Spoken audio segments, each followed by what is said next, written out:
बेटा स्टार्ट कर रहे हैं। ऑनलाइन में भी जो स्टूडेंट्स हैं प्लीज ध्यान से सुनिएगा। बेटा जो लोग ऑनलाइन में, मेरा ऑडियो वीडियो क्लियर है आप लोगों को? चलिए बेटा, कल की क्लास में हम क्या पढ़ रहे थे? रोटेशन ऑफ ऑडिटर्स के प्रोविजन स्टार्ट हुए थे। बात मत कीजिएगा प्लीज, मुझे बताइए कल की क्लास में रोटेशन ऑफ ऑडिटर्स के प्रोविजन स्टार्ट हुए थे कि नहीं हुए थे? हुए थे, बिल्कुल हुए थे सर। क्या पढ़ा रहा था मैं रोटेशन ऑफ ऑडिटर्स में? बस मुझे ये बता दो क्या पढ़ा रहा था रोटेशन ऑफ ऑडिटर्स में? कि कंपनी में कंटिन्यूअसली सेम ऑडिटर ऑडिट नहीं कर सकता है।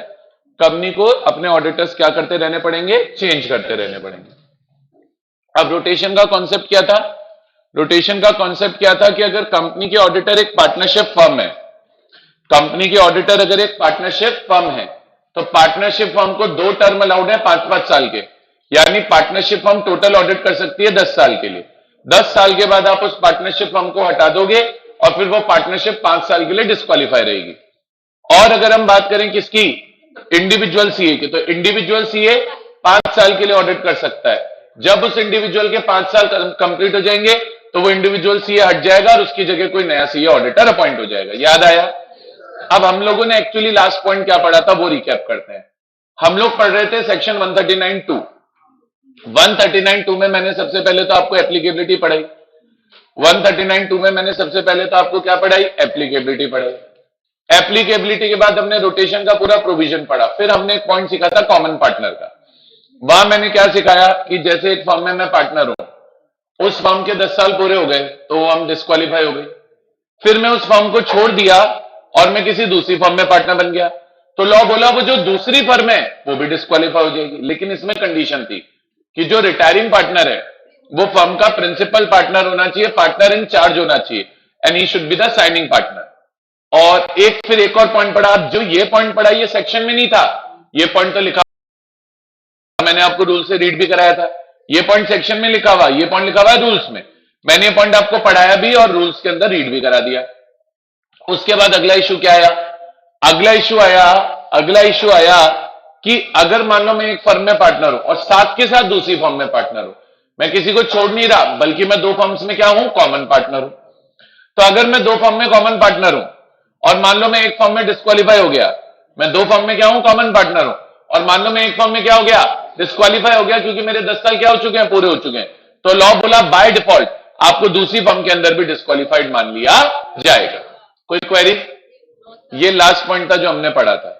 इसके अलावा किसी भी केस में कोई डिस्क्वालिफिकेशन नहीं होगी। सिर्फ ये 2 स्पेसिफिक केसेस हैं जहां पे रूल बना हुआ है कि अगर कॉमन पार्टनर है तो डिस्क्वालीफाई हो जाएगा या रिटायरिंग पार्टनर है तो डिस्क्वालीफाई हो जाएगा। इसमें आगे जाके पढ़ाऊंगा, आज तो नहीं, आगे जाके पढ़ाऊंगा। ऐसी फर्म्स के अंदर जो टेन्योर काउंट होता है वो 10 इयर्स का भी एग्रीगेट में काउंट होता है। जैसे हम मान लो, मैं बताता हूं, मैं एक फर्म में पार्टनर था, वहां 6 साल काम किया, 10 साल नहीं 6 साल ही काम किया। 6 साल काम करके वो फर्म मैंने छोड़ दी, 6 साल काम करके वो फर्म मैंने छोड़ दी। अब मैं दूसरी फर्म में पार्टनर बन गया और मान लो जिस फर्म को मैंने छोड़ा था मैं उस फर्म का प्रिंसिपल पार्टनर भी था। अब मैं दूसरी फर्म में पार्टनर बन गया, तो क्या दूसरी फर्म क्वालिफाइड है? हाँ, पर 4 साल के लिए, क्योंकि 6 साल में ऑलरेडी दूसरी पहले वाली फर्म में काम कर चुका हूं। सेम चीज कॉमन पार्टनर में, मैं 2 फर्म में कॉमन पार्टनर हूं, तो मान लो एक फर्म में मैंने 7 साल ऑडिट कर ली, तो दूसरी फर्म में कितने साल कर पाऊंगा? 3 साल, क्योंकि टोटलिटी में तो हमेशा कितना रहना है? 10 इयर्स रहना है, और 10 इयर्स होने के बाद आप डिस्क्वालीफाइड हो जाने। क्लियर है क्या बेटा? सबको क्लियर है? और कोई डाउट बेटा? ऑनलाइन में किसी को कोई डाउट पहले बताओ। ठीक है, ऑफलाइन में आपको है? Anyone else? ठीक है, बोलिए श्रेया। सबके लिए होता है। तो क्या दिक्कत है? 1-1-1-1 करके 5 हो जाएंगे, फिर रोटेट हो जाएगा। क्या दिक्कत है? कोई दिक्कत ही नहीं। चलो चले बेटा अब आगे। ठीक है,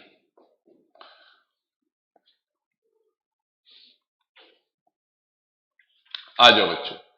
तो बच्चों अब अपन ने रोटेशन ऑफ ऑडिटर पढ़ना चालू किया था कल से, बताओ करा ने? नहीं करा था?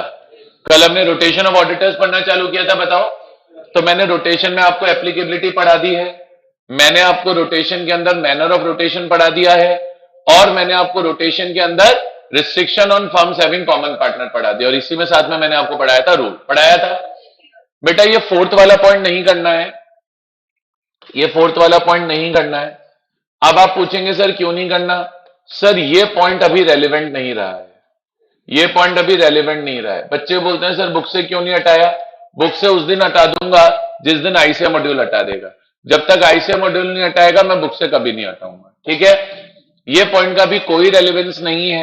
इनफैक्ट आईसीए बुक में भी लिखा हुआ है कि इस पॉइंट का भी कोई रेलिवेंस नहीं है, बट पता नहीं वो हटा क्यों नहीं पा रहे। शायद हो सकता है हटा दे तो पेट में दर्द हो जाए, तो उन्होंने बोल दिया हम तो नहीं हटाएंगे, तो मत हटाओ, बाढ़ में जाओ, ठीक है? तो ये पॉइंट हमको नहीं करना है। अब बेटा यहां पर आकर सेक्शन 139(2) कंप्लीट हो गया। क्या कंप्लीट हो गया? 139(2) कंप्लीट हो गया। अब एक नया सेक्शन चालू होगा 139(3). क्या चालू होगा? कौन सा सेक्शन खत्म हो गया पहले बताओ? 139(2) खत्म हो गया। अब अगला सेक्शन कौन सा आएगा? 139(3). तो बेटा ये वाला जो सेक्शन है, आप राइट ऑफ रिमूवल और रेजिग्नेशन नॉट अफेक्टेड, ये बेटा सेक्शन है 139 का सबसेक्शन 3। ये बेटा सेक्शन है 139 का सबसेक्शन 3, ठीक है? ये किसका सेक्शन है बेटा? 139 का सबसेक्शन 3, ठीक है? अब मेरी बात सुनना, कॉन्सेप्ट क्या है? अब मेरी बात सुनना, कॉन्सेप्ट क्या है?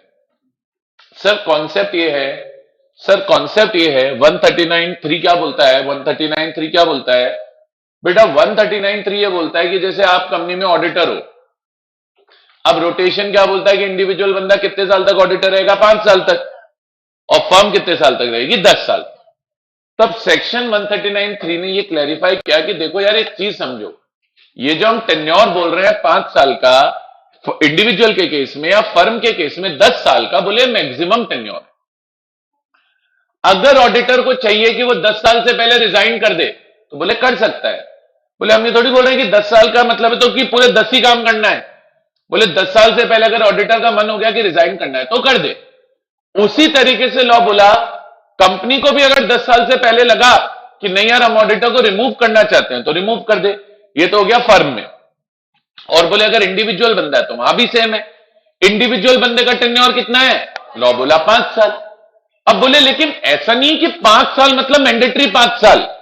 बोले अगर किसी बंदे को चाहिए कि वो रिजाइन करना चाहता है तो 5 साल से पहले रिजाइन कर दे, या कंपनी चाहे तो कंपनी 5 साल से पहले हटा दे। मैं राम लिमिटेड का ऑडिटर था। मैं कौन हूं भाई? सी अभिषेक लोहिया हूं मैं किसका ऑडिटर था भाई? राम लिमिटेड का ऑडिटर था। राम लिमिटेड की डायरेक्टर ये है श्रेया और ये है यश। श्रेया और यश डायरेक्टर है। अब मेरे को ऑडिट करते 3 ही साल हुई है। 3 साल बाद श्रेया और यश से मेरी कोई लड़ाई हो गई तो मैंने कहा जो भाड़ में जाओ, नहीं करता तुम ऑडिट, नहीं करता तुम्हारी ऑडिट। मैंने रिजाइन कर दिया, मैंने रिजाइन कर दिया। अरे हो गई लड़ाई, नहीं पसंद आ रही इसकी यश की शक्ल, क्या करे बताओ? ठीक है, क्या करे बताओ? कुछ नहीं कर सकते, जो है वो है। अच्छा, अब सर वाइस वर्सा भी हो सकता है। मैं इनकी कंपनी का ऑडिटर हूं, वही मेरे को 3 साल ऑडिट करते हुई है। 3 साल बाद यश बोलता मुझे आपकी शक्ल नहीं पसंद आ रही। जो है सो है। अच्छी शक्ल इसको नहीं पसंद आ रही, तुम्हारी चॉइस खराब है, हम क्या करें? मेरी गलती थोड़ी है। पर ये बोला नहीं भाई 3 साल बाद तो जो हटाएंगे। मैंने कहा तेरी किस्मत भाई, हटा दे, काम बहुत है। क्या हटा दे? पैसा बहुत है, फर्क नहीं पड़ता, क्या भाड़ में जा। इसने हटा दिया। तो क्या ये चीज कर सकते हैं क्या? तो लॉ की परिभाषा क्या है? लॉ बोलता है जो रिमूवल का राइट है और जो रेजिग्नेशन का राइट है वो अफेक्ट नहीं होता। अफेक्ट नहीं होता मतलब बना रहेगा। अफेक्ट नहीं होता मतलब बना रहेगा। तो अगर ऑडिटर को 5 साल से पहले रिजाइन करना है कर दे, कंपनी को उसे 5 साल से पहले हटाना है हटा दे। फर्म है तो फर्म को 10 साल से पहले रिजाइन करना है कर दे, कंपनी को उसे 10 साल से पहले हटाना है हटा दे। ये बोलता है 139 का सबसेक्शन 3। बोलिए आया कि नहीं आया? बोलो यार। तो क्या लिखा है देखो, पढ़ के दिखाओ। पहले ए पॉइंट पढ़ो फिर बी पढ़ो। पहले ए पढ़ो, the right of the company to remove an auditor. Company चाहती है कि भाई ऑडिटर को हटा दे टेन्योर खत्म होने से पहले, बिफोर एक्सपायरी ऑफ 1 और 2। इसलिए लिखा है इंडिविजुअल होगा तो 1 टर्म, फर्म होगी तो 2 टर्म, बिफोर एक्सपायरी ऑफ 1 और 2 टर्म्स ऑफ 5 कॉन्जिक्यूटिव ईयर्स। इन्होंने बोला राइट ऑफ कंपनी रिमूव करने का auditor shall not be affected. Affect नहीं होगा किसकी वजह से? Due to any provision contained in 139(2). 139(2) किसका है? रोटेशन का है। बोले 139(2) की वजह से, बोले रोटेशन की वजह से कंपनी का जो ऑडिटर को हटाने का राइट है वो अफेक्ट नहीं होगा। मतलब ये क्या मतलब हुआ इसका? इसका मतलब हुआ कि यह राइट बना रहेगा, यह राइट बना रहेगा। बताओ समझ में आया? अब वैसी एक और पॉइंट है, क्या लिखा है? The right of the auditor to resign. अब की बार ऑडिटर रिजाइन करना चाहता है, वही टर्म से पहले, from the office of auditor before expiry of 1 or 2 terms of 5 consecutive years shall not be affected due to any provision contained in 139(2). तो क्या कहानी हो गई बेटा? जो ऑडिटर का भी राइट है क्या करने का? रिजाइन करने का, वो अफेक्ट नहीं होता है। बोलो आया कि नहीं आया? अफेक्ट नहीं होता है मतलब ये वाला राइट बना रहेगा। बोलो आया कि नहीं आया? बोलिए मेरे बच्चों, सबको क्लियर है? तो अब हमारा कौन कौन सा सेक्शन हो गया? एक तो 139(2) हो गया और एक 139(3) हो गया। अब कौन सा बच गया? 139(4). कल तुमने डायग्राम बनाया था रोटेशन का, तो मैंने रोटेशन के देखो 3 सेक्शन लिखाए होंगे वहां। एक तो 139(2) लिखाया होगा, नीचे लिखा था मैंने डायग्राम के, एक नहीं लिखा होगा तुमने शायद, हो सकता है, चलो कोई बात नहीं। नहीं तीनों लिखाए थे मैंने, तुमने नहीं लिखे, ठीक है। तो 139(2), 139(3) और 139(4 रोटेशन के ऊपर 3 सेक्शन लगते हैं। रोटेशन के ऊपर 3 सेक्शन लगते हैं। क्या बोल रहे थे बेटा? कुछ बोल रहे थे क्या ऑनलाइन में? ठीक है, तो 3 सेक्शन बेटा रोटेशन पे लगते हैं। एक 139(2) लगता है, एक 139(3) लगता है और एक 139(4) लगता है। इसमें मैंने तुमको 139(2) पढ़ा दिया है, इसमें मैंने तुमको 139(3) पढ़ा दिया। अब आएगा मजा 139(4) पढ़ने में। पढ़े? जोरदार बात, मतलब मजेदार 2-4 बातें आएंगे, ऐसे दिल खुश हो जाएगा आपका, ऐसे मतलब मजा आ जाएगा। देखना है, सब छोड़ो, मैं तो तुमसे एक सवाल पूछ रहा हूं, बेटा 10 करोड़ का सवाल है, ध्यान से देखना, ठीक है? मैं तुमसे सवाल पूछ रहा हूं, 10 करोड़ का सवाल है। सर अभी अपन क्या पढ़ रहे हैं? कंपनीज एक्ट 2013 पढ़ रहे हैं। इसमें कौन सा चैप्टर पढ़ रहे हैं? चैप्टर 10। नाम क्या है? Audit and auditors. सर ये जो पूरा चैप्टर है, ये लागू कब से हुआ पता है? इसकी इफेक्टिव डेट क्या थी? इफेक्टिव डेट माने लागू होना, इफेक्टिव डेट माने लागू होना। आपको पता है सेक्शन लागू कब हुआ? आपको पता है सेक्शन की इफेक्टिव डेट क्या थी, लागू कब हुआ? तो सर ये सेक्शन लागू हुआ 1 अप्रैल 2014 से। कब से लागू हुआ बेटा? 1 अप्रैल 2014 से। अब ये इंपॉर्टेंट क्यों है सीखना? वैसे मैं बता रहा हूं, इससे क्वेश्चन नहीं आएगा पेपर में। This provision is no more relevant, but books में गिवन है, छोड़ नहीं सकते। कल को क्वेश्चन आ गया, you should know the answer, ठीक है? अब सर 1 अप्रैल 2014 को ये एक्ट लागू हुआ। अब दिक्कत क्या है? इस एक्ट से पहले, before companies act 2013, there were no provisions of rotation. हमारे देश में रोटेशन के प्रोविजन ही नहीं थे। बताई थी मैंने बात जब बिगनिंग में चालू किया था टॉपिक कल। There were no provision of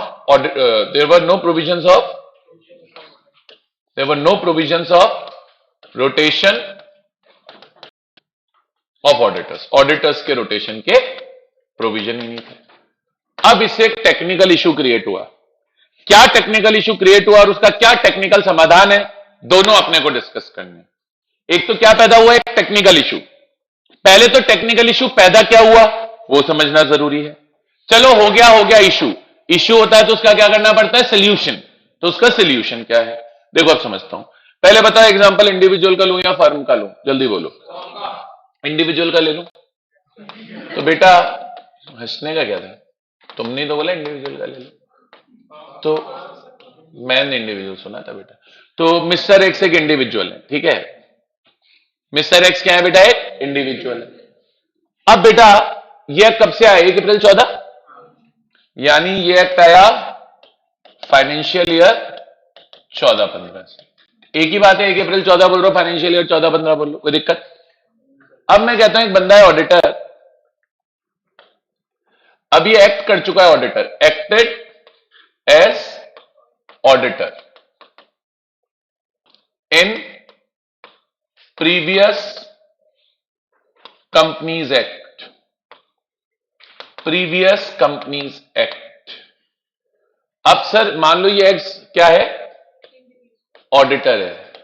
कितनी बार मानोगे बेटा इसको इंडिविजुअल? ठीक है, ये ऑडिटर है राम लिमिटेड का, ठीक है। अब मैं कह रहा हूं कंपनीज एक्ट 2013 आने से पहले ही ये राम लिमिटेड का ऑडिटर है। तो अब मैं आपको बोल रहा हूं कंपनीज एक्ट 2013 आने से पहले ही, कंपनीज एक्ट 2013 आने से पहले ही ये बंदा राम लिमिटेड का क्या है, ऑडिटर है, ठीक है। अब होगा मैं क्या करूं, अब कंपनीज एक्ट 2013 आ गया। अब मेरा एक क्वेश्चन है आपसे समझना, मेरा एक क्वेश्चन है आपसे समझना, मैं कह रहा हूं भाई कंपनीज एक्ट 2013 कब आया, 1 अप्रैल 14 को, यानी 14-15 में आया, यानी ये बंदा 14-15 से पहले कंपनी का ऑडिटर है। मैं कह रहा हूं 14-15 से पहले, मैं कह रहा हूं 14-15 से पहले ये बंदा राम लिमिटेड का पहले से ही ऑडिटर है। समझना, माहौल समझना, बहुत भयंकर प्रोविजन है। तो ये पहले से ऑडिटर है, ये पहले से ऑडिटर, और मैं कह रहा हूं ये पहले से 10-11 से ऑडिटर है, पहले से 10-11 से ऑडिटर है। फाइनेंशियल ईयर 10-11 लिख देता हूं, बाद में तुम सोचो 10-11 क्या है, 10-11 से ऑडिटर है। तो मुझे बताओ इस वाले एक्ट में आने से पहले कितने साल ऑडिटरशिप में काम कर चुका होगा? 10-11, 11-12, 12-13, 13-14, 4 साल काम कर चुका है, 4 साल काम कर चुका है। अब कंपनीज एक्ट 2013 आ गया। अब आ रहा है सवाल है 10 करोड़ का। मुझे बताओ अब ये कंपनीज एक्ट 2013 में तो रोटेशन आ गई, अब रोटेशन तो बोल दिए कि ये बंदा लॉ में 5 साल ही ऑडिटर रहेगा, तो इस बंदे के 4 साल तो ऑलरेडी हो चुके, पर जब ये 4 साल हुए थे तब तो रोटेशन था ही नहीं। समझ ही नहीं आ रहा, मैं तुम कंफ्यूज हो गया। हो क्या गया, ऑडिटर पहले से था, पहले 4 साल ऑडिट करके बैठा भाई। अब 14-15 में नया एक्ट आ गया, नया एक्ट में रोटेशन आ गया, पहले रोटेशन था नहीं, अभी रोटेशन है, पहले कोई पीरियड था नहीं, अब है, पहले से ऑलरेडी 4 साल काम करके बैठा। अब मेरा सवाल इतना सा छोटा सा सवाल है, नए एक्ट में कितने साल ऑडिट करेगा राम? पूरे फ्रेश ताजा 5 साल, या 4 साल तो पहले ही कर चुका, तो बचा हुआ 1 साल। क्वेश्चन समझे मेरा? बहुत बड़ा इशू है ये, बहुत बड़ा भाई। अगर पहले रोटेशन होता तो इशू ही नहीं था भाई, पहले रोटेशन होता तो फिर तो ठीक है, जो पहले चल रहा था चलता जाता, पहले कर चुका 4 साल तो अभी 1 साल कर लेता, नक्की। अभी कंफ्यूजन क्या हो गया सर, कंफ्यूजन ये हो गया कि भाई पुराने वाले एक्ट में भाई ने 4 साल काम किया है, लेकिन पुराने वाले एक्ट में तो रोटेशन था ही नहीं। अब नए वाले एक्ट में रोटेशन आ गया, तो अब नए वाले एक्ट में कितने साल काम करे? बोलो क्या बोलते हो, फ्रेश 5 ईयर्स और 1 ईयर? प्रॉब्लम समझ रहे हो? 1 और 5 तो मैं बता दूंगा, मैं लर्न करके आऊं, उसका तुम चिंता मत करो। प्रॉब्लम समझ गए क्या, ये बताओ? जी सर प्रॉब्लम हमको सब आती है, हमको सब आता है। तो बेटा लॉ बोला कि पुराने वाले एक्ट में और नए वाले एक्ट में जो ये 5 साल या 10 साल का पीरियड है, फर्म के केस में 10 साल, इंडिविजुअल के केस में 5 साल, will be counted in aggregate, will be counted in. बोले पुराना और नया मिलाकर टोटलिटी में काउंट होगा, मतलब पुराना वाला भी काउंट होगा। तो अगर पुराना वाला भी काउंट होगा, 1 मिनट देना पड़ेगा बेटा आपको। हाँ बोलो।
हाँ जी, तो मैं आपको क्या समझा रहा था सर? आप क्या समझा रहे थे हमको? अरे बेटा मैं ये समझा रहा था कि भाई इंडिविजुअल हो चाहे फर्म हो, मैंने एग्जांपल इंडिविजुअल का ले लिया, फर्म में भी सेम चीज है।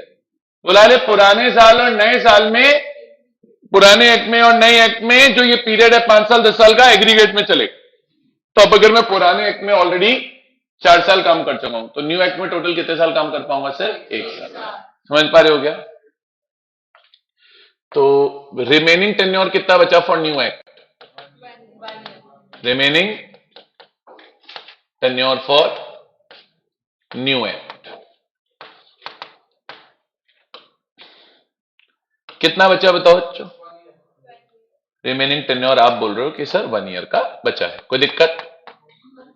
तो मैं नए एक्ट में सिर्फ कितने साल काम कर पाऊंगा? 1 साल। मतलब 14-15 में बस। नहीं समझ रहे? 14-15 में बस। 15-16 tata bye bye, tata bye bye. लेकिन अब 139(2) बोला। कौन बोला? 139(2). क्यों बोले? रोटेशन से लेना देना नहीं, भाड़ में जाए। रोटेशन से लेना देना नहीं, भाड़ में जाए। बोले किसी भी कंपनी को नया एक्ट जब चालू हुआ उससे 3 साल तक ऑडिटर नहीं बदलना। बोले रोटेशन हो रहा है नहीं हो रहा, हमको लेना देना नहीं। बोले आग लग गई उसको। कितने साल से पहले ऑडिटर नहीं बदलना? 3 साल। One of the most beautiful provisions of entire companies है।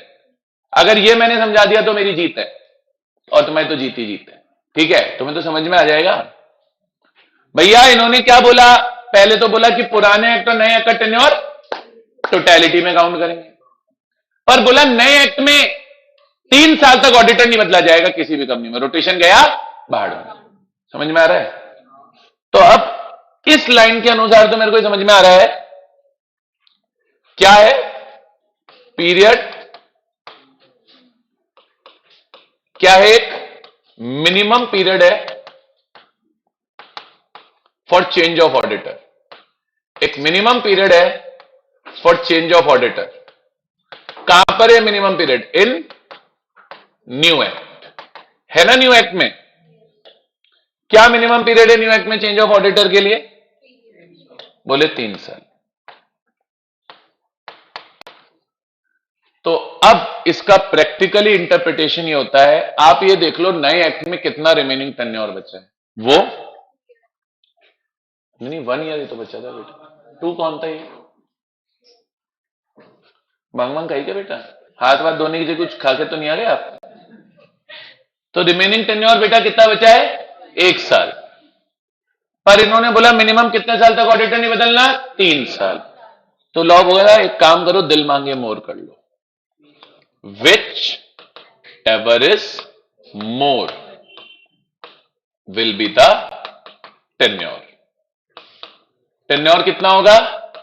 Which ever is more. तो बोले 1 ईयर और 3 year, whichever is more 3 years.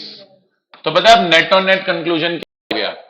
Net और नेट कंक्लूजन ये हो गया कि ये जो एक्स है, जब नया कंपनीज एक्ट चालू होगा तो 14-15 कंपनी की ऑडिट करेगा, 15-16 करेगा, 16-17 करेगा, फिर कंपनी को बाय बाय बोल के चला जाएगा और इसके ऊपर 5 साल की कूलिंग अप्लाई हो जाएगी। अब एक चीज समझना, ये पूरे प्रोविजन की सिग्निफिकेंस तब है जब आप कंपनीज एक्ट 2013 आने से पहले ही ऑडिटर थे। जो बाद में आएंगे उनमें ये सब मातापोड़ी नहीं है। बाद में आएंगे तो ठीक है, इंडिविजुअल आएगा 5 साल ऑडिट करेगा, फर्म आएगी 10 साल करेगी। जो लोग कंपनीज एक्ट 2013 आने से पहले ही ऑडिटर बन चुके थे, उनके लिए एक रूल तो यह है कि पुराने एक्ट और नए एक्ट का पीरियड एग्रीगेट में काउंट होगा, और दूसरा रूल यह है कि नए एक्ट में 3 साल से पहले ऑडिटर चेंज नहीं होगा। तो आपको करना क्या है? पुराने एक्ट में जो बंदा काम कर रहा है उसका रिमेनिंग टेन्योर निकाल लेना है और फिर उसको 3 साल से कंपेयर करके दिल मांगे मोर कर लेना है। बोलो आया? अच्छा आया। तो चलो एक एग्जांपल और लिखते हैं इंडिविजुअल में। एक एग्जांपल और लिखते हैं इंडिविजुअल में। अब मुझे बताना है एक इंडिविजुअल है, हैंड रेस करना, कोई बीच में नहीं बोलेगा, मैं पहले ही बता दे रहा हूं। मान लो एक इंडिविजुअल है, फाइनेंशियल ईयर 9-10 से पुराने एक्ट में ऑडिट कर रहा है। मुझे यह बताओ लास्ट कॉलम के अकॉर्डिंग नए एक्ट में कितने साल ऑडिट करेगा? हैंड रेस करना, बीच में मत बोलना, मुझे नहीं पसंद। पुराने एक्ट में 9-10 से मैं ऑडिट कर रहा हूं, नया एक्ट 14-15 में आया है। मेरा क्वेश्चन यह है कि मैं नए एक्ट में कितने साल ऑडिट कर सकता हूं। आया क्वेश्चन समझ में? भाई क्वेश्चन समझो, मैं 9-10 से पुराने एक्ट में ऑडिट कर रहा था, 14-15 में नया एक्ट आ गया, तो मेरा क्वेश्चन ये है कि अब मैं नए एक्ट में कितने साल ऑडिट कर सकता हूं। समझ में आया क्वेश्चन सबको? अब कौन कौन आंसर कर रहा है फाइनली हैंड रेस करो। अरे यार जिंदगी खराब हो गई मेरी तो।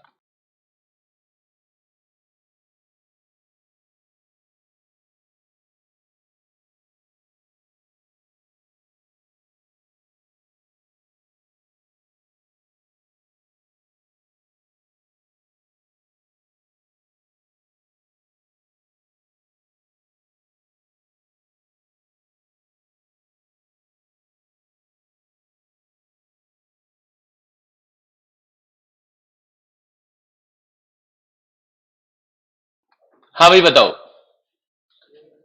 बता रहे हो? कौन बता रहा है? बोलो बेटा क्या नाम है आपका? हाँ 3 इयर्स, सही बोल रहा है। देखो कैलकुलेट करते हैं, नए एक्ट में, पुराने एक्ट में कितने साल काम किया? 9-10, तो 9-10, 10-11, 11-12, 12-13 और 13-14, 13-14, 5 साल काम कर चुका हूं पुराने एक्ट में, कर चुका हूं। अब पुराने एक्ट और नए एक्ट का पीरियड एग्रीगेट में काउंट होगा। अगर उस हिसाब से सोचेंगे तो नए एक्ट में रिमेनिंग टेन्योर कितना है? 0 इयर्स। नए एक्ट में तो कुछ टेन्योर है ही नहीं रिमेनिंग। लेकिन फिर सेक्शन 139 का सबसेक्शन 2 क्या बोला? कि नए एक्ट में 3 साल तक ऑडिटर चेंज नहीं होगा, तो 3 साल तो मिलेंगे ही मिलेंगे, तो 0 और 3 which ever is more 3 years. बोलो आया? बोलो आया नहीं आया? आ रहा है? कॉन्सेप्ट क्लियर हो रहा है? चलो अब लास्ट वाला और आंसर करना है। एक एग्जांपल और बनाते हैं, एक एग्जांपल और बनाते हैं, एक एग्जांपल और बनाते हैं। हाँ बेटा बोलो। तो बेटा जब मैं तेरे को 139(2) समझा रहा था, तू क्या कर रहा था भाई मेरे? 2 प्रोविजन है लॉ में। लॉ में पहला प्रोविजन है कि पुराने एक्ट और नए एक्ट का टेन्योर एग्रीगेट में काउंट होगा। उस हिसाब से तो मेरे पास यहां पे 1 साल थे और यहां पे कुछ भी नहीं था। पर फिर एक्ट ने एक प्रोविजन और बोला कि आपको नए एक्ट में 3 साल से पहले ऑडिटर नहीं बदलना है। तो नए एक्ट में अगर 3 साल से पहले ऑडिटर नहीं बदलना है, तो नए एक्ट में ऑडिटर को 3 साल और मिल रहे हैं। तो एक प्रोविजन के अकॉर्डिंग 3 साल है, एक प्रोविजन के अकॉर्डिंग 1 साल या 0 है, तो दोनों में से जो मोर होता है वो लिया जाता है। बोलो बेटा, समझे? जिसने ऑनलाइन में क्वेरी पूछी थी? Yes sir. किसने पूछी थी वैसे क्वेरी? एक बार नाम बताइए। सर निमेश। निमेश, ठीक है बेटा। तो क्या निमेश यार ऐसी क्वेरी पूछ रहा, मजे ले रहा है मेरे? चलो यहां तक क्लियर है क्या? चलो अब मेरे को लास्ट वाला केस आंसर करना, लास्ट वाला केस आंसर करना। मैं पुराने एक्ट में ऑडिटर बना था फाइनेंशियल ईयर 13-14 में। कौन आंसर करेगा फाइनली कि मुझे नए एक्ट में कितने साल मिलेंगे? मुझे नए एक्ट में कितने साल मिलेंगे? कौन आंसर करेगा बेटा? बताओ। 4 साल मिलेंगे, सही बोल रहा है। पुराने एक्ट में मैंने कब काम किया? 13-14 में 1 साल। भाई 14-15 से तो नया एक्ट आ ही गया, तो पुराने एक्ट में कितने साल काम किया? 1 ईयर। अब पुराने एक्ट और नए एक्ट का पीरियड एग्रीगेट में है, तो नए एक्ट में कितने साल मिले? 4 साल। नए एक्ट में कितने साल मिले? 4 साल। लेकिन अब 139(2) क्या बोल रहा है कि नए एक्ट में 3 साल से पहले ऑडिटर चेंज नहीं करेंगे, तो यहां कितने मिले? 3 साल। 3 साल, तो 4 साल और 3 साल, विच एवर इज मोर 4 साल। ये प्रोविजन है। बोलो आया? And same thing applies to a firm. मैंने एग्जांपल बनाया इंडिविजुअल का, but same thing applies to a firm. Clear है? पक्का? तो आगे इंडिविजुअल का एग्जांपल। अच्छा, अब फर्म का एग्जांपल बनाने की जरूरत है क्या? बना देते हैं। चलो आप कह रहे हो तो आ जाओ। तो बेटा अब जैसे इंडिविजुअल का बना वैसे एक फर्म का बना लेते हैं। आप कह रहे हो इसलिए बना रहा हूं, मन नहीं था मेरा। फिर बाद में बच्चे नाराज हो जाते हैं, सर ने बताया नहीं। हाँ जी बेटा बोलो। अरे देख लिया था भाई मैंने तेरा, तो रुक तो जा। अब कॉन्सेप्ट खत्म कर लूं, फिर इसमें सेम डाउट वापस पूछेगा। एबीसी लिमिटेड है। क्या है? ABC limited. अब मान लो एक फर्म है राम एंड एसोसिएट। ये राम एंड एसोसिएट क्या है बेटा? सीए फर्म है। अब ये सीए फर्म एबीसी लिमिटेड की ऑडिट कर रही थी इवन बिफोर कंपनीज एक्ट 2013। ये इसकी क्या बनी हुई थी? ऑडिटर बनी हुई थी। अब सेम ऊपर वाले कॉलम बन जाएंगे। ऊपर कितने कॉलम बनाए थे सर? 4। सेम 4 कॉलम हम यहां भी बना सकते हैं। क्या क्या बनाए थे बताओ 4 कॉलम? 4 कॉलम क्या क्या बनाए थे बताओ? हाँ जी सर। तो पहला कॉलम तो बताया था कि भाई पुराने एक्ट में कब अपॉइंट हुआ। तो पहले कॉलम का हेडिंग क्या था बताओ? Acted as auditor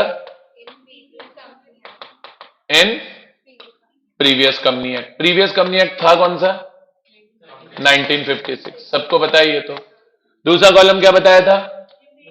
remaining years in new act. Remaining tenure in new act. New act में रिमेनिंग टेन्योर क्या बना? फिर अगला प्रोविजन क्या बताया था? Minimum period of change of auditor. और ये जो minimum period of change of auditor है, कहां गिवन है? Under section 139 subsection 2। और आगे क्या था? दिल मांगे। गिर गया क्या भाई तू? मोरा क्या होता है? मोर होता है ना बेटा।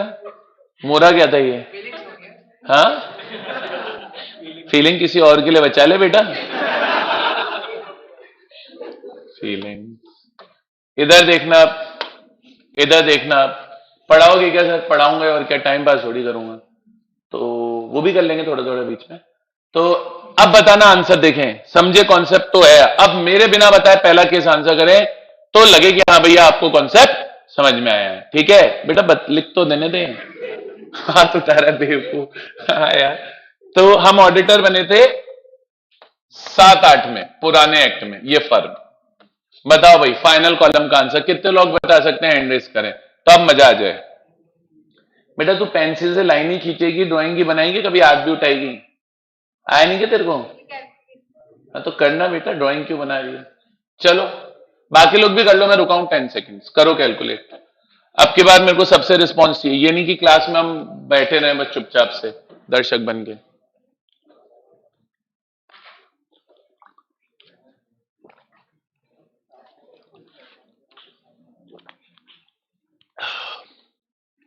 हो गया? कौन बताएगा? बोलो खुशप्रीत बताओ।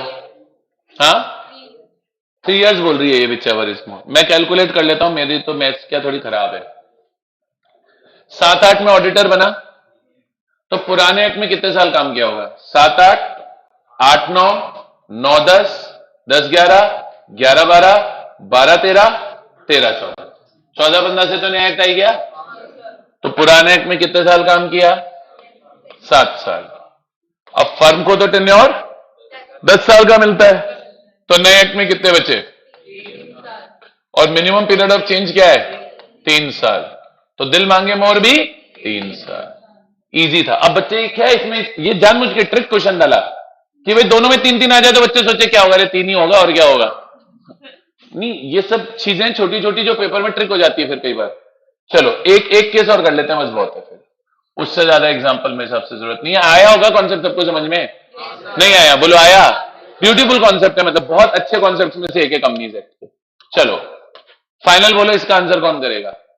पूरा सॉल्यूशन पूछूंगा शुरुआत से लेकर एंड तक। मैं 4-5 में ऑडिटर बनाऊं एक कंपनी का, पूरा शुरुआत से मेरे को सोल्यूशन चाहिए एंड तक। कौन बताएगा? रितेश बता रहा है। और बताओ, पूरा कैलकुलेट करके रख लो। और कौन बताएगा? आपका नाम भूल गया मैं। मोहित बताएगा।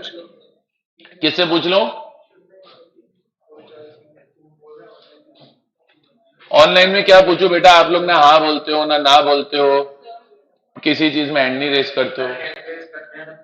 अरे एक दो ही करते हो भाई तुम लोग, सब एक्टिवली पार्टिसिपेट करो तो मजा आता है। कैमरा चाहे मत ऑन करो, क्लास में एक्टिव तो बनो बेटा। चलो बताओ, ऑनलाइन से पूछते हैं, ये कौन बताएगा? शिवम सोनी बताएगा। बोल भाई शिवम। 3 साल आएगा। कैलकुलेशन बता शुरुआत से बेटा। पहले बता, पुराने एक्ट में कितने साल हो गए थे? 10 साल हो गए थे। गिन लेते हैं, 4 5 5 6। वैसे तो 2014-15 माइनस 2004 5 10 साल होता है, बट फिर भी एक बार मतलब मेरे को पूरा ही कराना होता है। तो 4 5 5 6 6 7 7 8 8 9 9 10 10 11 11 12 12 13 14। तो पुराने एक्ट में मैं कितने साल काम कर चुका हूं? 10 साल। तो नए एक्ट में टेन्योर कितना बचा? 0। Minimum period of change 3 years. So which ever is more 3 years. एक केस और कर ले, जगह बच रही है नीचे। ठीक है, एक केस और कर लेते हैं, जगह नहीं बचती तो नहीं कराता। चलो ये वाला केस कौन कराएगा? अब ये ट्रिक क्वेश्चन है, ध्यान रखना। स्पेस बचने से मुझे कोई मतलब नहीं होता। कौन बताएगा? बस, और कोई नहीं बता रहा? ऑनलाइन में कोई बता रहा है? बोलो। यस सर, 3 साल। बताओ सिद्धांत, कैलकुलेशन बताओ बेटा, 3 साल की कैसे आई? सर 12 साल पहले ही हो गए, 0 बचा। 12 साल बोल रहा है पहले हो गए। गिन लो 2 3 3 4 और फिर कंटिन्यूस गिनते जाओगे, या ऐसे कर लो 14 15 माइनस 2002 2003 आएगा कितना? मोटा मोटी 12 साल। 12 साल हो गए हैं। तो अब बच्चे इसमें यह अटक जाते हैं कि अरे सर 12 साल कैसे हो गए? अरे बेटा पुराने एक में रोटेशन था ही नहीं, हो गए 12 साल। वहां तो 100 साल भी हो सकते थे बेटा, वहां क्या था? वहां रोटेशन था ही नहीं। तो नए एक्ट में क्या बचा? कुछ नहीं बचा। लेकिन मिनिमम पीरियड ऑफ चेंज क्या है? 3 इयर्स है। तो नेट ऑन नेट 3 इयर्स। बोलो आया? सर अब मैं क्यों बोलता हूं कि ये प्रोविजन आज की तारीख में रेलेवेंट नहीं है? सर ये कितनी पुरानी सालों की अपन बात कर रहे हैं, आप सोचो। ये अमेंडमेंट, ये एक्ट कब आ चुका है? 14-15 में आ चुका है। आज हम 21-22 में बैठे हैं। 6 साल 7 साल पुरानी बातें हम आज क्लास में कर रहे हैं। तो sensibly speaking, institute should not have added this topic in your syllabus. But people sitting there are not sensible. They should realize that this provision does not carry any relevance as of now. But they don't. So ठीक है, पढ़ा रहे हम भी। यहां तक clear है बेटा? चलिए, तो इधर आए, एक बार शीट पर लौट कर आए। तुम्हें अगर एग्जाम्पल बाद में कुछ छूट गया होगा तो मैं स्क्रीनशॉट दे दूंगा, उसके लिए तुम चिंता मत करना, ठीक है? प्रोविजन समझ में आना चाहिए बस, ठीक है? आज मैंने इतनी मेहनत अगर आपको कोई प्रोविजन समझाने में करी है तो at the end of the day provision clear होना चाहिए माइंड में। 6 एग्जाम्पल मैंने बता दिए। सोचो 3 फर्म के बना दिए, 3 इंडिविजुअल के, जबकि तुम तो मना करे थे, बोले सर फर्म का बनाओ मत। चलो आगे, तुम मना करोगे उससे कभी फर्क नहीं पड़ता, तुम्हें भी पता है। मेरे को पढ़ाना होगा तो मैं पढ़ाऊंगा, ठीक है? इधर देखना बेटा। अच्छा, अभी अपन ने के प्रोविजन, चलो सर अभी अपन ने के प्रोविजन पढ़ा था, ये डिलीट करा दिया था मैंने, यही समझाया अभी। मैं तो बोल रहा हूं पेपर में नहीं पढ़ के जाना, मैं तो बोल रहा हूं, लेकिन पढ़ाऊंगा नहीं। फिर कल कुछ बच्चे बोलेंगे कि सर मॉड्यूल में तो है, फिर उनको क्या बोलूंगा? और खुदा ना खास्ता किस्मत खराब हुई 1% और आ गया पेपर में तो क्या लिख कर आओगे? अरे हमारे सर ने तो बोला था आता नहीं है। तुमने दिया कैसे? मार्क्स दो, बोनस चाहिए, नहीं होगा ना बेटा। तो मेरी हैबिट यही है, मैं 99% केस में कभी कोई चीज स्किप नहीं करता हूं। कोई 1% बिल्कुल ही अननेसेसरी है तो बात अलग है, ठीक है? रीड कर लो, मैं हाईलाइट इसमें कुछ नहीं करूंगा, because this is not an important provision. अब पता है ये 139(2) में क्या लिखा है? ये 139(2) ही चल रहा था बेटा, यहां से चालू हुआ ना 139(3) तो 139(2) में तो सिर्फ इतना लिखा है कि नए एक्ट में भी 3 साल तक ऑडिटर चेंज करने की कोई आवश्यकता नहीं। और नया एक्ट आया कब से था? 14-15 से, यानी 1 अप्रैल 2014 से। पढ़ो क्या लिखा है। एवरी कंपनी, बोले हर कंपनी, कलर में बता नहीं है यार, बोले एवरी कंपनी जो जिस दिन ये एक्ट आया उस दिन पहले से बनी हुई थी, मतलब पुरानी कंपनियों में है ये सब। भाई नई कंपनी में तो ऑडिटर ही बाद में आएगा, बाद में आएगा वो तो 5 साल 10 साल अपना नॉर्मल करके जाएगा ना, कहां दिक्कत है। तो बोले एवरी कंपनी जो पहले से एग्जिस्ट करी थी, existing on commencement of this act, which is VIZ, यानी विच इज अब से कब से कमेंस हुआ ये एक्ट, 1 अप्रैल 14, विच इज जिस पे रोटेशन लग रहा है, which is required to comply with the provisions relating to what, relating to rotation of auditors, shall comply with these requirements, कितने टाइम में, shall comply with these requirements कितने time में, within a period, पढ़ो language, within a period which shall not be later than the date of first AGM of the company held within the period specified under section 96 after 3 years from the date of commencement of this act. क्या समझे?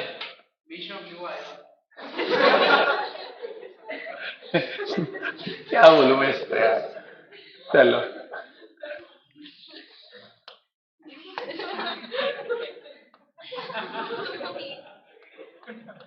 खुश, चलो अब इधर देखो please, पागल हो गया क्या भाई मेरे, चल इधर आजा पढ़ान दे। सर ये क्या बोल रहा है, लैंग्वेज क्या थोड़ी टेक्निकल लिखी हुई है, कोई दिक्कत नहीं, मैं समझा दूंगा, बस आप फोकस कर देता है। बेटा यहां ये लिखा हुआ है देखना, ये बोल रहा है एवरी कंपनी, क्या बोल रहा है, एवरी कंपनी जो पहले से कमेंस एग्जिस्ट कर रही थी, जो पहले से एग्जिस्ट कर रही थी, यानी कब से एग्जिस्ट कर रही थी, 1 अप्रैल 14 से एग्जिस्ट कर रही थी, मतलब 14-15 में पहले से थी, उनमें पहले से ऑडिटर बने हुए होंगे सब में। तो बोले उन्हें ये जो रोटेशन का प्रोविजन हम पढ़ रहे हैं, ये जो किसका प्रोविजन पढ़ रहे हैं, रोटेशन का, बोले उससे कंप्लाई करना है। बोले कितने साल में कंप्लाई करना है, बोले इस एक्ट के बाद जो AGM हुई उससे 3 साल में, इस एक्ट के बाद जो AGM हुई उससे 3 साल में। हम नहीं पढ़े थे टेन्योर ऑफ ऑडिटर, एक्ट से जो AGM हुई उससे 3 साल, मतलब 3 साल में करना है। AGM होगी, फिर अगली AGM होगी, फिर अगली AGM होगी, फिर अगली AGM होगी, तो बेसिकली 3 साल तक सेम बंदा चलता रहेगा। उसके बाद आपको ऑडिटर क्या करना है, चेंज। टेन्योर ऑफ ऑडिटर अपन ऐसे नहीं काउंट करने था 1 साल 2 साल 3 साल, नॉर्मल में ऑडिटर का टेन्योर क्या होता है, 1st AGM to 6th AGM, last AGM कौन बोल रहे थे, 1st AGM to 6th AGM, तो टेन्योर कितना होता था, 5 साल। तब ये बोल रहा है 3 AGM तक चेंज नहीं होगा, यानी 3 साल चेंज नहीं होगा, इतना सा इंटरप्रिटेशन है। अब ये टेक्निकल लैंग्वेज मेरे से तो लर्न होती नहीं, आप तो मेरे को पता है इंटेलिजेंट हो, मैं क्या थोड़ा एवरेज बच्चा रह गया, तो इसीलिए कभी इस तरह का कोई टेक्निकल प्रोविजन आता है तो सिंपल टर्म्स में साइड में लिख लेना चाहिए। एकदम सिंपल टर्म्स में लिखा रहा हूं, वो लाइन पेपर में पढ़ के जाए, वो भी सेफर साइड के लिए लिखा रहा हूं कि खुदा ना खास्ता किस्मत खराब हुई और पेपर में क्वेश्चन आ गया तो हम उसको करके आ पाए, हमारे मार्क्स ना टूटे। 99% लोग आज के टाइम में टॉपिक नहीं पढ़ाते और जस्ट पिछले टर्म में से क्वेश्चन आ गया। सोचो मैं भी नहीं पढ़ाता तो क्या होता, सोचो मैं भी नहीं पढ़ाता तो क्या होता। सो छोड़ना ही नहीं है, छोड़ने का तो कॉन्सेप्ट ही नहीं है, भूल जाओ। वैसे मैं 100% श्योर हूं, रिकॉर्डिंग में बोल रहा हूं, रिकॉर्डिंग तो हमेशा रहेगी कि ये क्वेश्चन अटेम्प्ट में नहीं आ रहा, लेकिन आ गया तो वाली पॉसिबिलिटी के लिए हम इसको पढ़ रहे हैं। ठीक है, लिखो यहां पे, एंड में आया तो मैं तो बोल दूंगा मैंने पढ़ाया था, मैं फ्री रहूंगा ना भाई। चलो तो क्या लिखेंगे, the companies existing on 1st April 2014, the companies existing on 1st April 2014, the companies existing on 1st April 2014 shall not be required to change their auditors for first 3 years, shall not be required to change their auditors। बेटा अगर मैं कोई चीज बोल रहा हूं sheet में लिखनी है तो शीट में ही लिखनी है, ध्यान रखना है बात अगली बार। shall not be required to change their auditors for 3 years, for 3 years starting from 2014-15, 14-15 से 3 साल तक ऑडिटर चेंज नहीं होगा, स्टार्टिंग फ्रॉम 14-15। 14-15 क्यों लिख रहे हैं, क्योंकि कंपनीज एक्ट 13 आया ही 14-15 से था। बोलो आ गया, एक प्रोविजन तो गया। अभी तो सिर्फ ये वाला प्रोविजन हुआ है कि मिनिमम पीरियड क्या रहेगा, ये वाला। अब ये वाला भी तो डिस्कस करना है कि पुराने एक्ट और नए एक्ट में पीरियड एग्रीगेट में काउंट होता है। अब ये वाला पॉइंट लिखा हुआ है रूल्स में, कहां लिखा है? अब लेवल ऑफ कॉम्प्लिकेशन सोच रहे हो सेक्शन की, कुछ चीजें यहां पड़ी हैं, कुछ चीजें वहां पड़ी हैं। कल रेजिग्नेशन में भी तो, वो रिटायरमेंट में भी तो ऐसे हुआ, दो रिलेटेड प्रोविजन थे, एक तो लिख दिया सेक्शन में और एक लिख दिया रूल्स में। यहां भी यही है, ये आधा तो चेप दिया सेक्शन में और बचा हुआ पटक दिया रूल्स में। पता नहीं क्या पागल हो जाते हैं, या तो दोनों सेक्शन में लिख देते या दोनों रूल में लिख देते। अब आज अगर टीचर आपको ना पढ़ाए, या नॉट नेसेसरीली मी, कोई भी ना पढ़ाए, तो एक बार में तो प्रोविजन कभी समझ में आए नहीं, पॉसिबल ही नहीं है बच्चा सेल्फ में समझ ले। देखो इधर देखना, अब बेटा ये रूल्स पढ़ रहे थे कल अपन, याद है? अब इसका कौन से नंबर का रूल पढ़ा था? छठा, 6 रूल पढ़ा था। अब थर्ड वाला रूल पढ़ लिया आपने। देखो सेल्फ में रीड करो, अब समझ में आ रहा है कि इसकी लैंग्वेज कोई बहुत हार्ड नहीं है, पढ़ो देखो आ रहा है क्या। मैं भी रीड कराऊंगा, डोंट वरी, बट एक बार आप सेल्फ में रीड करके देखो आपको समझ में आ रहा है क्या। आप सेल्फ में रीड करके देखो आपको समझ में आ रहा है क्या।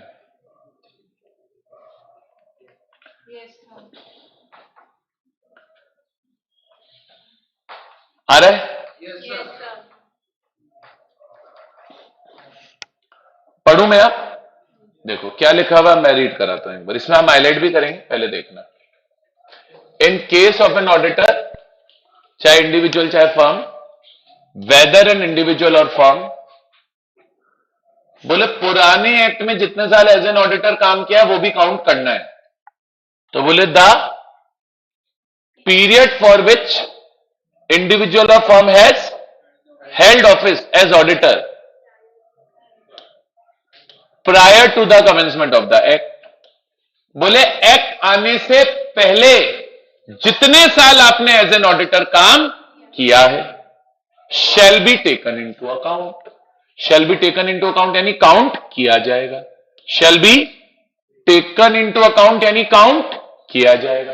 कब काउंट किया जाएगा? जब हम कैलकुलेट कर रहे हैं for calculating the period of 5 years और 10 years एज द केस में। बोलो आया नहीं आया? मतलब पुराने एक्ट का और नए एक्ट का जो टेन्योर है वो एग्रीगेट में काउंट करना है। जब हम नए एक्ट में टेन्योर काउंट करेंगे तो पुराने एक्ट में जिस बंदे ने जितने साल ऑडिटर के तौर पे काम कर लिया है वो भी उसके टेन्योर में काउंट किया जाएगा। बोलिए आया? अरे बोलो आया नहीं आया? पक्का प्रॉमिस? बेटा ऑनलाइन में सबको क्लियर है? ठीक है, वेरी गुड बेटा, मजा आ गया। चलो इतने सारे यस बोल के तो मैं ऐसे खुश हो जाता हूं। चलो चले बेटा आगे, बोलो भाई, बोल अमनदीप। दीप जला नहीं जला? माइंड का लट्टू होता है। चलो सबको आ गया? पक्का? बोलो बेटा। हाँ एलिशा आ गया? चलो चले बच्चों आगे। अब क्या पढ़ाओगे सर? पढ़ा ही रहा हूं बेटा और करूंगा आगे। तो 5 पॉइंट हो गया, राइट रिमूवल हो गया।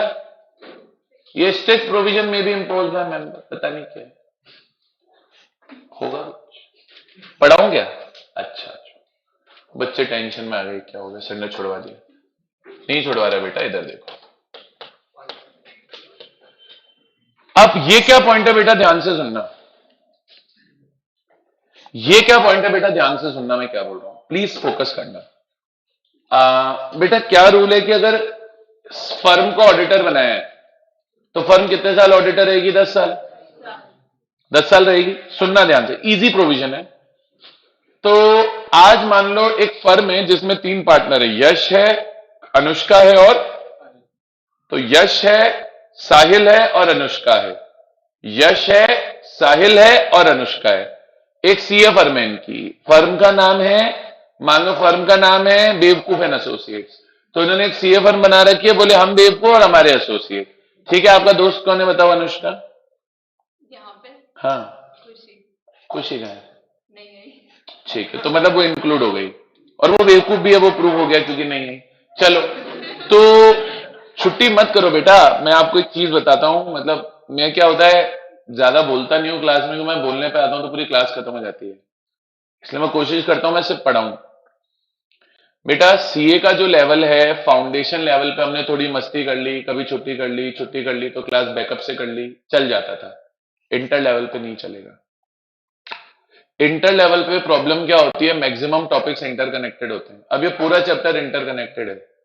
अब आपने रोटेशन जिसने नहीं पढ़ा, बाय चांस आपका छूट गया, तो आगे का पूरा चैप्टर ही समझ में नहीं आएगा, क्योंकि आगे 20-25 प्रोविजंस ऐसे हैं जिसमें हर जगह रोटेशन काम आएगा। तो जिस बच्चे को रोटेशन नहीं आता वो आगे का चैप्टर नहीं पढ़ सकता।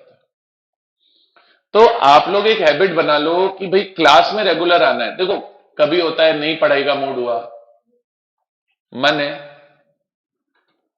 डोल जाता है, कभी गाना है ना, मन डोल अरे डोल अरे डोल, डोल जाता है मन का, क्या है, कभी होता है, बाबरा मन, सुना होगा आपने गाना।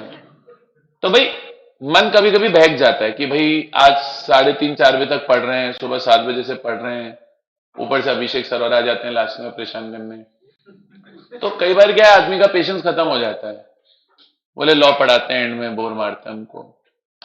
तो एंड में क्या होता है, फिर घर जाके ऐसा लगता है सो जाएं, फिर दोस्तों के साथ घूमने निकल जाएं या किसी और के साथ निकल जाएं, एज द केस में भी, ठीक है। तो वो tendency once in a while is fine, कोई दिक्कत नहीं, हफ्ते में 1 दिन 2 दिन ऐसा हो गया, कोई दिक्कत नहीं, अगर हमने 5 दिन पढ़ाई करी है। बट क्लास 1 दिन भी छुट्टी नहीं कर सकते। सर बच्चे बोलते हैं सर हम बैकलॉग से कर लेंगे। मैं तुम्हें छोटी सी क्वेश्चन बताता हूँ। You normally come at 7, 7:30, 8 in morning. I think you come at 8 in morning and you leave by 2:30 and some of you leave by 3:30। So सुबह 8 बजे से लेकर अगर हम घंटे जोड़ने आए तो 8.5 घंटे की क्लासेस हो गई। आज आपने छुट्टी कर लिया, अब आप बोलते हो हम कल बैकअप करेंगे, तो मतलब कल की 8.5 घंटे की क्लास जो कल की होगी वो, और फिर 8.5 घंटे का बैकअप, 17 घंटे। किसी मायका लाल में दम नहीं कर ले। लिटरली बताओ, पुरानी मूवी में होता था ना डायलॉग, मायका लाल है तो आ, ऐसे सीए बोल रहा है आजा हम बज्जी लेंगे तेरी। फैक्ट है सर, ये फैक्ट है ये, आई एम नॉट जोकिंग। मतलब I am a pretty qualified person, कभी टाइम मिलेगा बात करेंगे। सो ज्यादातर लोगों को पता है वैसे। सो बेटा, and I have practice at a very good level even in my advocacy profession.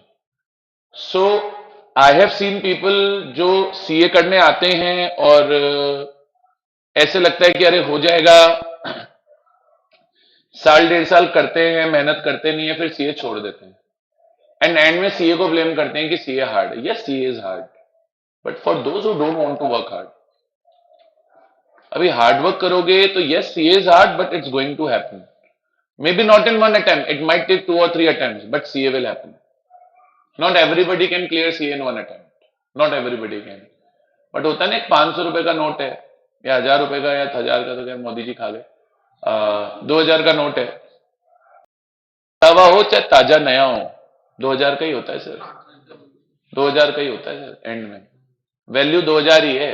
Every CA is of equal value, doesn't matter the number of attempts you have taken.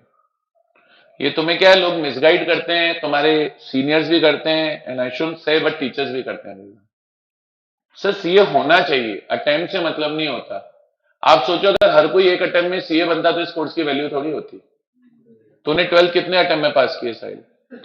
एक अटेम्प्ट में। आपने आर्या एक में, श्रेया ने भी एक में ही करी होगी आई एम श्योर, खुशप्रीत एक में, आपने बेटा क्या नाम है आपका? वंश, एक में किए, नीलम सबने करी है बेटा, इसीलिए तो 12th की कोई वैल्यू नहीं है, नहीं तो 12th के बाद ही आपको नौकरी मिल जाती, क्या जरूरत थी सीए करने की? बेटा कोई बताता नहीं है, सब अपनी दुकान चला रहे हैं। मैं बहुत ज्यादा मतलब हूं नहीं कमर्शियल टाइप का teacher, to be very honest. आज मैं आपको बता रहा हूं, मैं कोई एडवर्टाइजमेंट नहीं करता। आज के टाइम पे मैं 500 बच्चे पढ़ा रहा हूं, कोई टीचर नहीं पढ़ाता। 500 बच्चे पढ़ा रहा हूं ऐसे के, 500 प्लस, नॉट इवन 500। सर मैं आपको एक छोटी सी चीज बता रहा हूं, कमर्शियल एस्पेक्ट अलग है, देखो फीस ले ली नहीं ली जो भी है, but at the end of the day what really counts कि आप सीए बने। और सीए तभी बनेंगे जब मैं आपको एक चीज समझाऊंगा। क्या, एक छोटी सी बात बताता हूं, आईआईटी होता है, आईआईटी होता है, आईआईटी होता है, बहुत टफ होता है पर बहुत अच्छा कोर्स होता है। सर साइंस के 80% स्टूडेंट्स 12th के साथ आईआईटी देते हैं और नहीं क्लियर करते। फिर साल साल 2-2 साल ड्रॉप करते हैं, सिर्फ घर बैठ के पढ़ाई करते हैं, तब जाके आईटी क्लियर होता है। तो वो भी तो अपने साल 2 साल क्लियर कर रहे हैं। तो कुछ पाने के लिए कुछ खोना पड़ता है। तो आज अगर आपने इंटर किया, मान लो खुदा ना खास्ता, मे गॉड फॉरबिड, आपका एक अटेम्प्ट में इंटर नहीं हुआ या फाउंडेशन नहीं हुआ, क्योंकि अभी तो फाउंडेशन का रिजल्ट भी कईयों का नहीं आया, कोई बात नहीं बेटा, एक और अटेम्प्ट दो। बट एक चीज अगला अटेम्प्ट देने से पहले माइंड में क्लियर रखो कि क्या मेहनत करना चाहते हो। मेहनत अगर नहीं करना चाहते तो सीए आपके लिए नहीं है, फिर आपको कोई डिफरेंट स्ट्रीम ढूंढनी चाहिए। क्या होता है, बीसीएम से कर लो, 15-20 हजार की नौकरी लग जाती है, आराम से रोटी पानी मिलती है। बस अगर वो एक जिंदगी चाहिए तो एक वो रास्ता है। रास्ते तो कहीं है ना लाइफ में। The path that you walk upon is your own choosing, so you have to tread carefully, you have to choose carefully whether I want to go to this path or that path, whether I want to work hard or I don't want to work hard. क्या करेगा commerce का बच्चा? MBA कर लेगा। तुमसे CA नहीं हुआ तो कौन से अच्छे कॉलेज में तुमको एमबीए का एडमिशन आ जाएगा? कैट के अंदर तो इंजीनियर और कंपटीशन होता है, उनके आधे नहीं हम। अभी तो नहीं है, सीए बनने के बाद हो जाएंगे, फिर तो उतने पैसे कमाएंगे। तो भैया आज समझो, छोटी छोटी बातें हैं। मैं भी आज एंड में, मेरे को पता था टॉपिक हो गया, मैंने बोल दिया 2 मिनट 3 मिनट। मैं भी बहुत ज्यादा बोलूंगा नहीं, मैं 90% केसेस में आऊंगा तो मैं शुरुआत से लेकर एंड तक से पढ़ाऊंगा। बीच में छोटा सा कभी मजाक कर लिया वो ठीक है, वो मेरी हैबिट में है, मैं बोरिंग होकर पढ़ा नहीं सकता। तो आज एक हैबिट बनाओ अपनी कि भाई हफ्ते में 7 दिन है, 5 दिन पढ़ लो, 2 दिन मजे कर लो, 3 दिन कर लो, 4 दिन पढ़ लो स्टार्टिंग में चाहो तो, थोड़ा एंड में आके 6 दिन पढ़ लो, 1 दिन मजे कर लो। बट इधर विच वेज क्लास की छुट्टी मत करो। बात बैकअप की नहीं है ना, दे ही रहना बेटा बैकअप। फाउंडेशन में मैंने तो डे 1 से बैकअप दिया था, नहीं दिया था? दिया था ना। बात बैकअप देने की तो है ही नहीं ना, बैकअप के लिए कोई मना थोड़ी कर रहा हूं, वो बाद में रिवीजन के लिए यूज करना। हाँ, कभी कोई इमरजेंसी हो गई, मान लो ये पहाड़ी से गिर गया, इसकी दोनों टांगे कट गई, तो इमरजेंसी कोई हो गई तो बात अलग है यार, तब तो ठीक है यार, आज मेरा भी इमरजेंसी होता है, मैं ऑफ पे जाता हूं, वो समझ में आता है। बट अननेसेसरी कि एक दिन आलस आ गया, अरे यार चल यार यूट्यूब पे क्लास तो पढ़ाई है, ऐप पे क्लास तो पढ़ाई है, देख लेंगे, वो एटीट्यूड मत करो। बस कभी कोई बहुत एक्सट्रीम इमरजेंसी, कई बच्चे क्या करते हैं, घर में शादी है छुट्टी कर रहे हैं, वो नहीं होना चाहिए। मेरी खुद की बहन की शादी में मैंने 2 दिन की छुट्टी ली थी। यहां पे आप लोग 10-10 दिन की छुट्टियों पे चले जाते हैं। लास्ट ईयर की बात बता रहा हूं, मैं ओन रियल सिस्टर। बच्चों को बताया भी नहीं था मेरी बहन की शादी है, बस 2 दिन छुट्टी ली, चुपचाप गया, आ गया। तो सर काम आपका है, आप कैसे मैनेज करोगे आपको देखना है। अभी नया बैच है, ठीक है चल मारो, मतलब अभी इतना हार्ड नहीं है लेने का। बस मैं क्या बोल रहा हूं, हफ्ते में 7 दिन है, 4 दिन मजे कर लो, 3 दिन पढ़ लो। शुरुआत में 4 दिन पढ़ लो, 3 दिन मजे कर लो, दिक्कत नहीं है। बट वंस 2-3 महीना निकल जाएंगे, you will have to study for 5 to 6 days and maybe 1 या 2 दिन मजे करने होंगे। बट इधर विच वेज ट्यूशन 7 दिन एंटर करनी होगी, और 7 दिन क्लास होती है, मैं पहले ही बता दूं, फाउंडेशन नहीं है ये, ठीक है, कि मंडे टू सैटरडे किया और संडे छुट्टी। 7 दिन क्लास होती है, कोई ना कोई टीचर पढ़ाएगा या आके परेशान करेगा। बस मैं एक भला मानुष हूं, सब बच्चे जानते हैं, मैं संडे को नहीं पढ़ाता हूं, ठीक है, तो मैं ही एक अच्छा टीचर हूं सिर्फ इस मामले में, ठीक है। क्यों मना कर रही, कैसी है यार ये। चलो डन है बेटा, चलो। अच्छा आप मुझे बताओ, खैर बातें तो चलती रहती है, जिंदगी है। मैं 139.3 आपको पढ़ा रहा था, तो जब नेक्स्ट क्लास में आएंगे 139.3 का एक पार्ट ऊपर भी गया है, इसको खत्म करेंगे नेक्स्ट क्लास में। और रूल्स के अंदर अब 1-2 पॉइंट बचे हैं, ज्यादा अब कुछ बचा नहीं है। रूल में जो मेन पॉइंट थे 2 ही थे, वो दोनों हो गए, वो आके ये अपना खत्म हो जाएगा। ये खत्म करके फिर देखते हैं आगे क्या पढ़ेंगे। अपॉइंटमेंट ऑफ ऑडिटर का जो 139 है वो खत्म, 2 ही